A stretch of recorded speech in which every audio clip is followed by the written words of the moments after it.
Greetings, everyone. This is Jeff Wilkerson, professor of physics at Luther College, bringing you the next in our series of what to look for in the night sky. We're talking about the week of July 10th, 2023 this time around. So for a long time, we've been focused on Mars and Venus paired in the evening sky.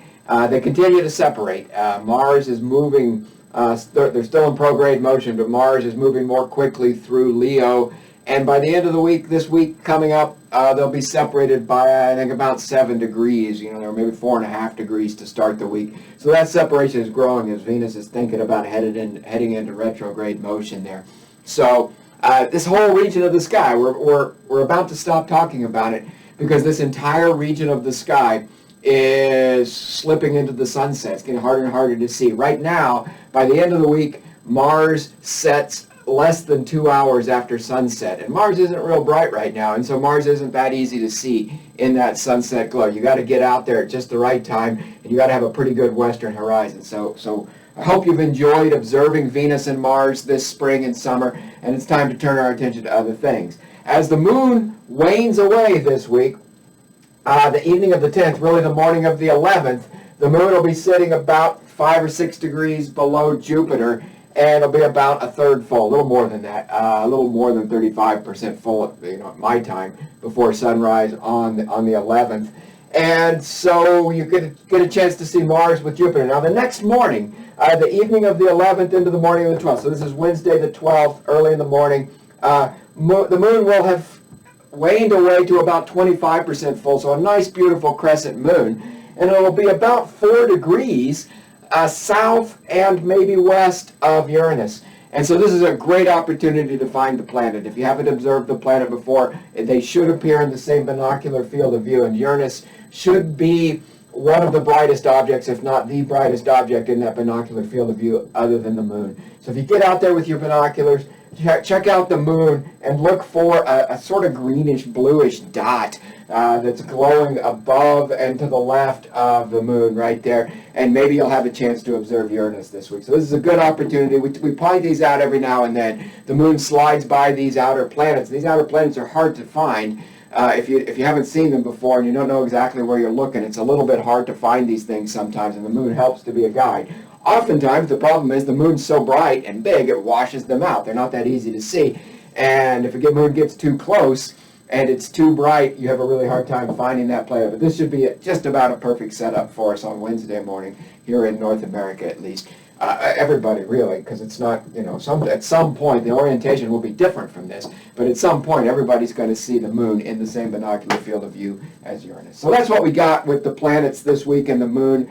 A good week for some of these things. Let's turn our attention back to Cygnus. We looked at Cygnus a couple of weeks ago. We talked about double stars in Cygnus and some interesting stars. We talked about 61 Cygnus that we measured parallax to for the first time, and so just interesting stars in general. So let's look back over here and let's talk about open star clusters. I'm a sucker for open star clusters. I'll observe open star clusters night after night, time after time, again and again and again. They're things you can observe with a small telescope very well. So a lot of these things, like the Beehive cluster and the Pleiades, you can see without any optical aid. And some of these are great in binoculars, and some of these are even better in binoculars than in a small telescope because they're so big on the sky. They cover such a large area of the sky that they overfill a telescope field of view unless you have a really wide eyepiece, a really, a long focal length eyepiece, so a wide field of view right there. And so, they're really fun objects for all kinds of different observing. So let's look at a few of them here in Cygnus also. I mean, look, while we're talking about that, I've been studying, if you watch this, if you've read some of my stuff, we've been studying the same patch of sky that has an open star cluster in it for the last 20 years. Now, most of the stars in our field of view, when we take a picture of this region, don't have that open star cluster, not in Cygnus, in Sagittarius. But most of the stars aren't in that open star cluster. They're background stars. Most of them are toward the center of the galaxy, beyond our cluster, maybe a few foreground stars. But we see these stars. And so we've been studying these. What open star clusters do for you is that all of the stars are at approximately the same distance from you, right? The star cluster that we're looking at is very far away from us relative to the linear dimension of the cluster. So they all are the same distance. So however bright a star appears, and they're all coming through the same dust and gas, so they're all getting the same amount of light scattered out. So if a star appears fainter, it is intrinsically less luminous. If it appears brighter, we don't have to correct for distance, and we don't have to correct for dust scattering and so on. And so we can look at that star and say, if that star is fainter, it is intrinsically less luminous. If that star is brighter, it is intrinsically brighter.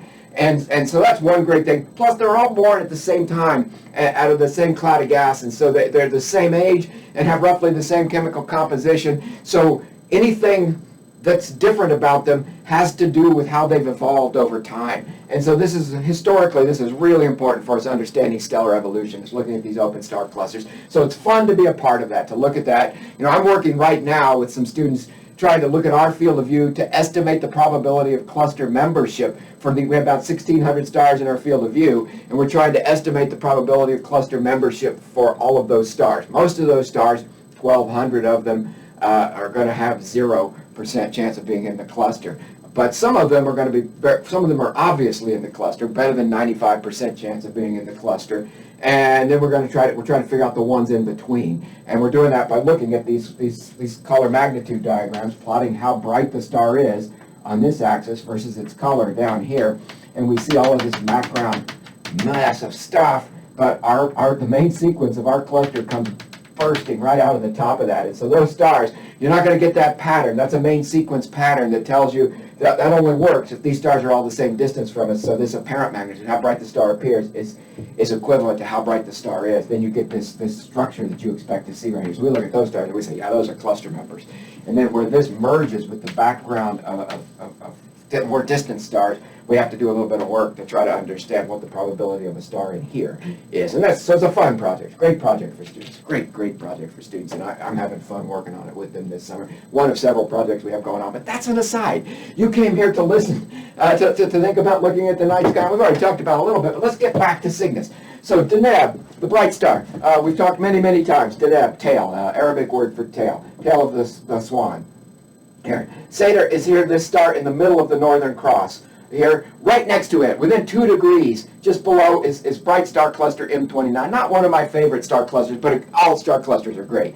And so, see if you can pick this out with your binoculars, and see if you can pick it out with a small telescope. Relatively easy to find. Drop from Deneb, the brightest star in the region, the big star in the summer triangle, down to Satyr, down to M29. Now, if you go across to Delta, in the wings of the swan, or the arms of the Northern Cross, you move across this direction to the right, if you will, from Satyr to Delta, and you're gonna get within 2 degrees. On past that, you'll find NGC 6811, a little bit fainter, a little bit denser open star cluster. See if your binoculars can find that, or a small telescope if you have it. But it's within 2 degrees there, so you'll find them in the same binocular field of view, or if you and just ever so slightly with your telescope, you can reach over there and get that.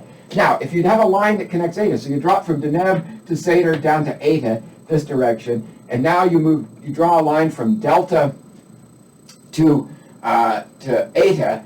Let's move NGC 6819 now that I've drawn that line, more up that direction. Just below that line and a little closer to Delta than it is to Eta, you'll find another open star cluster, NGC 6819. So these are all fun observing challenges.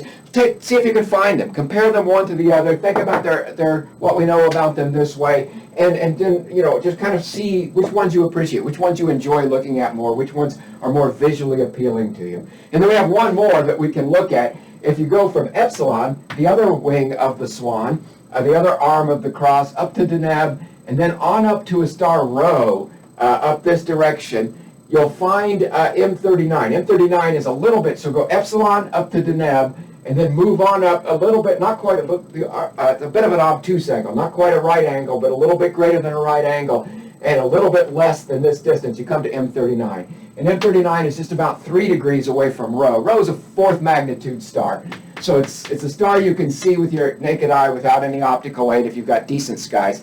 And so you should be able to see the star Rho right there. Certainly you can find it easily in binoculars. if you got pretty good skies, and see if you can find M39 about like M29 up this direction, a big bright open star cluster. You might be able to pick this one out. So see, those are your 4 open star clusters to see if you can find in Cygnus here. So if you can find M29, NGC 6811, NGC 6819, and M39, and appreciate the history open star clusters have played in our understanding of stellar evolution and the galaxy, for that matter. And as always, thanks for watching, everybody, and I hope you have clear skies in the week ahead and good observing, and we'll have something new for you next week. See you later.